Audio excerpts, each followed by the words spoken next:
As part of the upcoming Disney Plus streaming service, Marvel's making an animated What If show. We've known this for a while. In fact, it was Slash Film who broke the news in March of 2019. However, in July 2019's San Diego Comic-Con Hall H, we got a new logo for the show, as well as a roll call of all the voice actors who will lend their talent to the series. Marvel also told us that Jeffrey Wright of Westworld fame will be the voice of the Watcher. And that was pretty much it for the San Diego Comic-Con announcements. Or was it? There's a surprising amount that we know about this show already. Before we begin, I want to thank you, whether you're returning or it's your first time here for watching JLS Comics. Thank you. Don't forget to subscribe. We upload content like this every week. Let's jump right back into our video. The series will be asking us what if for the MCU. What if meaning alternate endings and scenarios and events based on the MCU timeline. It's neither serialized nor episodic, meaning that it doesn't follow one set cast through the series. It's anthological, and each episode, aside from maybe an occasional two-parter, will deal with different stories, different heroes, different points on the MCU timeline. It will follow the format of the original 1977 What If comic books, which saw Uatu the Watcher narrating the series. His appearance would basically bookend the story for each issue, and that's exactly what Jeffrey Wright will presumably be doing for this show as well. While this is the one show that is not canon for the MCU, we have actually seen the Watchers already in the MCU. In fact, it was Guardians 2 when you see these ancient cosmic aliens who watch everything and record everything for future reference, and they were talking to Stan Lee in one of his beloved cameos. So the comic book series had famous issues like what if Spider-Man joined the Fantastic Four, what if Wolverine killed the Hulk, and what if Venom possessed the Punisher, a couple of my favorites. Some have already happened or are about to happen to the MCU, like what if Hulk had the brains of Bruce Banner, what if Jane Foster had found the hammer of Thor, that's coming up in Thor 4. The first episode of What If is rumored to be what if Peggy Carter got the super soldier serum, and it's basically going to follow Peggy Carter as Captain America for the first episode. Steve Rogers does eventually end up getting to fight in World War II. However, instead of having the serum, he's using a Iron Man armor that Tony's dad, Howard Stark, built for him. And we actually see this in the logo. It's the Mark I armor. Another's apparently about how Loki had Mjolnir first before Thor, and it looks like there's Loki's eye in the logo as well. So it all sounds pretty cool, but here's the biggest thing, really cool and really the highlight, at least for me, for this video. So okay, after Hall H, someone decided to zoom in on the logo,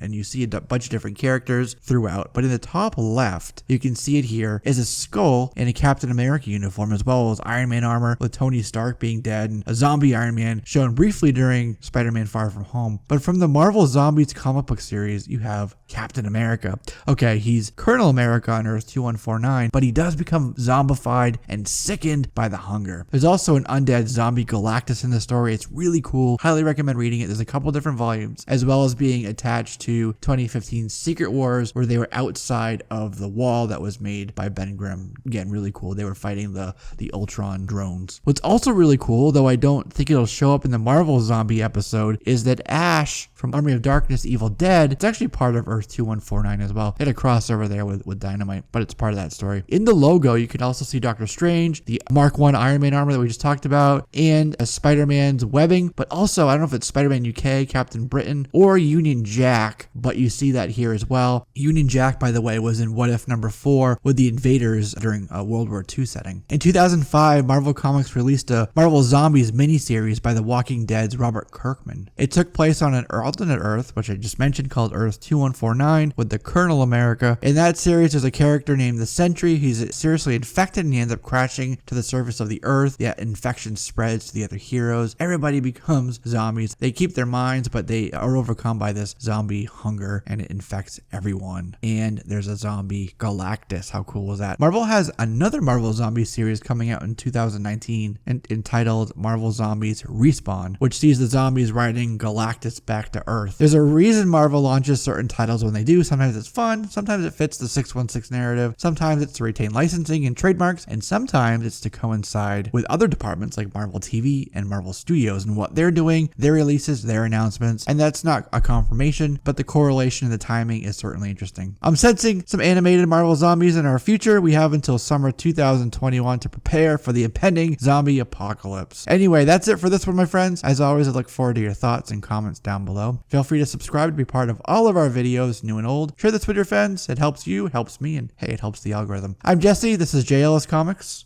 and I'll see you soon.